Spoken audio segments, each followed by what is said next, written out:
পানটা কিন্তু ভালো আছে। হ্যাঁ, কেমন লাগতেছে মা? পরিবেশটা ভালো না? আসসালামু আলাইকুম। ওয়ালাইকুম সালাম। কাকু মন ছেড়ে রাস্তাটা কি এটা? এই যে এইদিকে রাস্তা। ধন্যবাদ।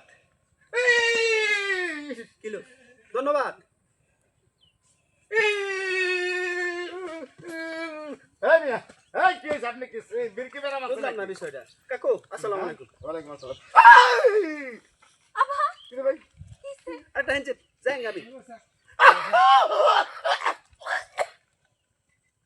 হ্যাঁ মিয়া, কি রে ভাই? এর লোক হিসেব করলে আপনি শর্ট করে কে? ঠিক আছে আর ঠিক আছে। এই লোকের সাথে কারেন্টটা সাপ্লাই দেবো। এটা ম্যাগনেট মানুষ মনে হয়। কারেন্ট আছে। কোন যাবার আমার ম্যাগনেট এটা?